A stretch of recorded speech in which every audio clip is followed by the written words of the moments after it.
Okay. So, corporations and the rich, the one percenters who own, I think, 40% of the money. I think it's about 40% of the money. So, they represent diversions in this river upstream. And so I'll lead diversions to their own growing lakes. So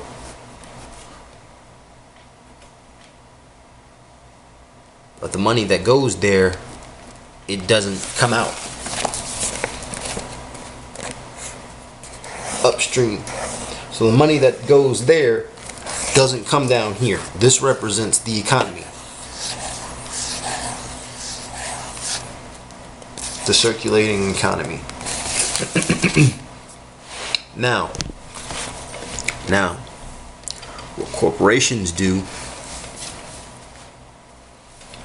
is they take money from our economy and places it into another nation's economy. And I'll show that.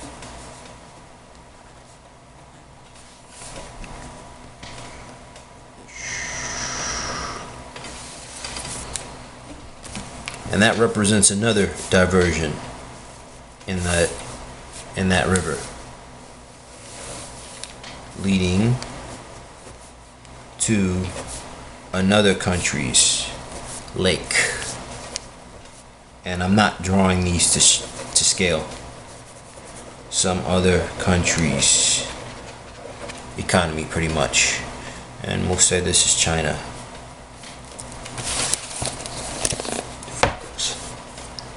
I ain't got shit against the Chinese. It's just they getting their bread, but we fucking up. They catching us slipping. And I start to draw circles, circling arrows, but whatever.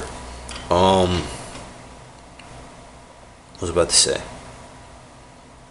Moving along. So, money that goes to China goes into their lake. Their lake, this is USA, their lake gets bigger. And that circulates into their economy. That pretty much widens their pool of money while decreasing our pool. So our pool shrinks when the rich hoard the money, and when the corporations not only hoard the money, and actually this isn't, actually let me redo this. This isn't accurate. This isn't entire accurate.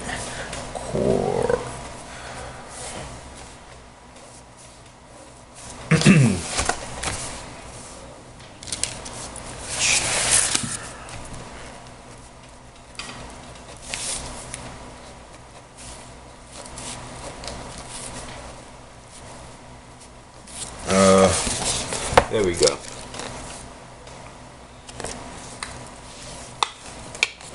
So, money goes here. Corporations hoard it, but they also place it into China's economy. And these aren't to scale.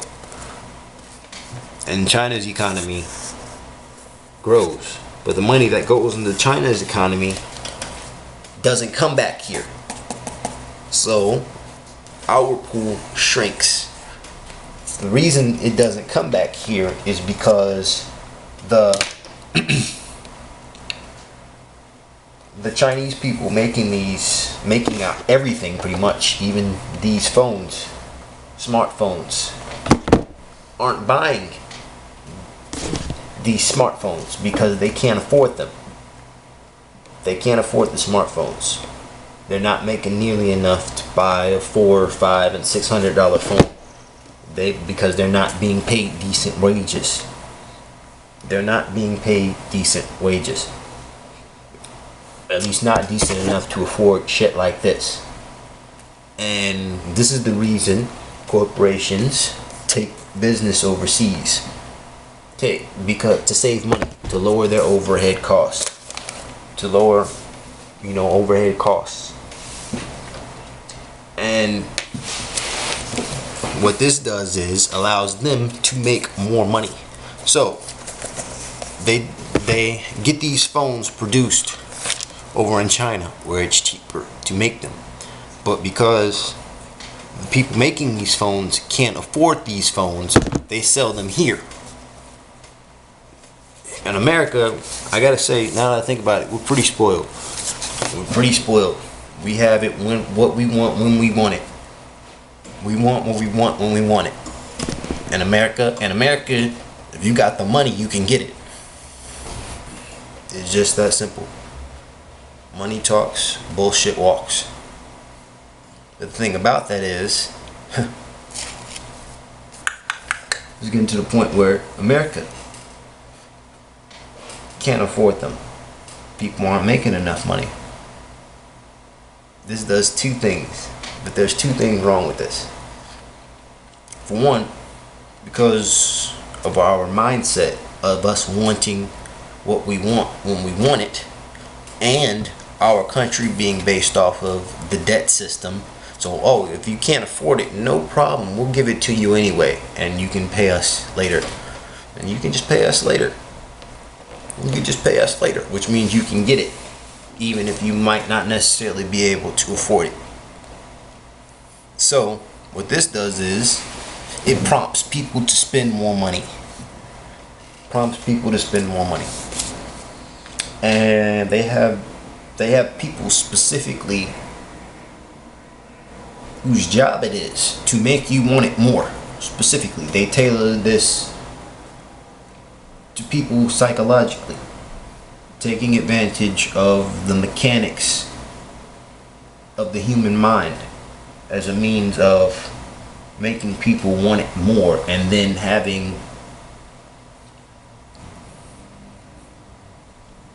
making it easier for them to get. But what this does is